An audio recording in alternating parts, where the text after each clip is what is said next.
ဦးခုံးကသူကအရန်ဆွမ်းတတ်တဲ့သူမို့ပါရမီဖြည့်ခြင်းမို့မလို့ပဲကြောက်စိမ့်ကလေးရာတို့ကသူ့ကိုလွှဲပေးဖို့ပြောပါတယ်ဗုဒ္ဓကဦးခုံးရဲ့စကားကိုကြားတော့ဘေးယူတစ်ခုလုပ်ပါတယ်အဲ့ဒါကတော့ဦးခုံးကဗုဒ္ဓရဲ့လက်ထဲကနေလွတ်အောင်ခုံနိုင်ရင်ကြောက်စိမ့်ကလေးရာတို့ကိုရမှာပါဦးခုံးကသူကတစ်ခါခုံရင်လီပေါင်း3,800ထိရောက်တာမို့ဒီလောက်ကတော့အပြော့ပဲဆိုပြီးလက်ခံလိုက်ပါတယ်အဲ့ဒါကြောင့်ဦးခုံးကဗုဒ္ဓရဲ့လက်ဘွားတော်ကနေစတင်ခုံသွားတော့တယ်သူရောက်သွားတဲ့နေရာမှာအရန်ကိုကြီးမားတဲ့တိုင်လုံးကြီး9တိုင်ရှိနေပါတယ်ဦးခုံးကဒီတိုင်နေရာကောင်းကင်ဘုံကိုထောက်ထားရဲ့ထောက်တိုင်နေဖြစ်မယ်ဆိုပြီးတွေးနေပါတယ်အဲ့ဒါကြောင့်ဦးခုံးကယုံကြည်မှုလွန်ကဲစွာနဲ့ကောင်းကင်ဘုံအဆုံးထိရောက်ခဲ့တာဖြစ်ကြောင်းအမှတ်သားလုပ်ပါတယ်အဲ့နောက်မှာတော့ဦးခုံးကဗုဒ္ဓစီပြန်သွားပြီးသူကောင်းကင်ဘုံအဆုံးထိရောက်ခဲ့တာဖြစ်ကြောင်းပြောပြီးကြောက်စိမ့်ကလေးပွဲကိုတောင်းပါတယ်ဒါပေမဲ့ဗုဒ္ဓကတော့ဦးခုံးကသူ့ရဲ့လက်ဘွားတွေကနေဘယ်တော့မှထွက်သွားခဲ့တာမဟုတ်ကြောင်းဦးခုံးလှုပ်ထားရဲ့အမှတ်သားကိုပြပြီးပြောပါတယ်အဲ့ဒါကြောင့်ဦးခုံးကထိတ်လန့်သွားပြီးထွက်ပြေးဖို့လုပ်ပါတော့တယ်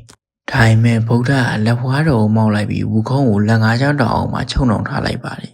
ဒါပေမဲ့ဦးခုံးကတောင်ကိုပြန်တွန်းကန်ပြီးလွတ်မြောက်ဖို့ကြိုးစားနေလို့ဗုဒ္ဓကခါရာကိုတောင်ပေါ်မှာကတ်ထားလိုက်ပါတယ်အဲ့ချိန်ကျမှဦးခုံးရဲ့အစွမ်းကြီးကသုံးမရတော့ပဲတောင်အောင်မှာပဲ900အထိကျအောင်ပိတ်ခံထားလိုက်ရပါတယ်ကြောက်စိမ့်ကလေးလည်းဦးခုံးရန်ကင်းသွားပြီးမှအခုမှပဲတပြင်းချနိုင်မှာတော့တယ်နှင်းလာရသည်ကြတော့ဦးခုံးကတယောက်တည်းအထီးကျန်လာပြီးသူမားခဲ့တာတွေကိုပြန်ပြီးနောင်နှရနေပါတယ်တရက်မှာတော့မုတ်ဆိုးတယောက်ကကြားဖက်ရင်ဦးခုံးရှိရဲ့တောင်ကိုရောက်လာပါတယ်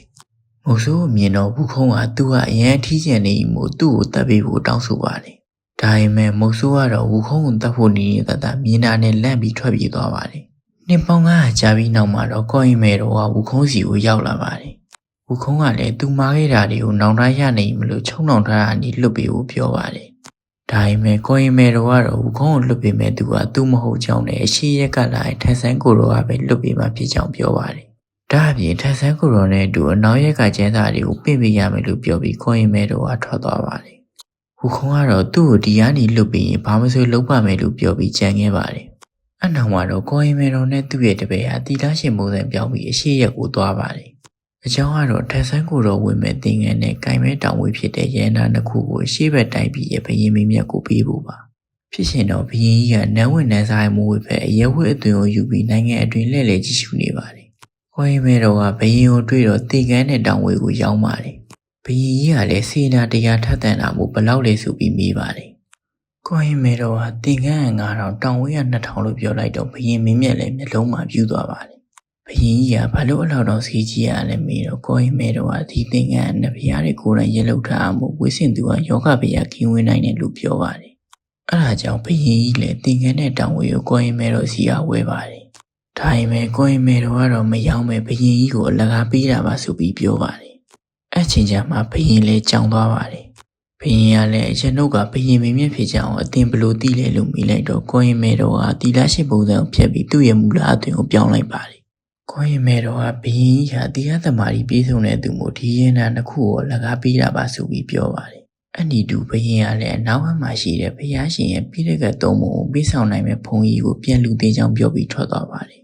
ဒီနေရာမှာပြောချင်တာကကိုရင်မဲတော်ကကျန်းစာပေးမဲ့သူကထက်ဆဲဖြစ်ကြောင်းသိပေမဲ့ဘရင်မင်းမြတ်ကိုဘယ်သူပဲဝဖြစ်ကြောင်းပြောမသွားပါဘူးအဲ့ဒါကြောင့်ဘရင်ကလည်းရှေ့ဘက်တိုင်းကြီးမှာရှိတဲ့ဘုန်းကြီးတွေအားလုံးကိုစုလိုက်ပြီးအနောက်ရက်ကိုကျန်းစာပေးမဲ့သူကိုလိုက်ရှာပါတယ်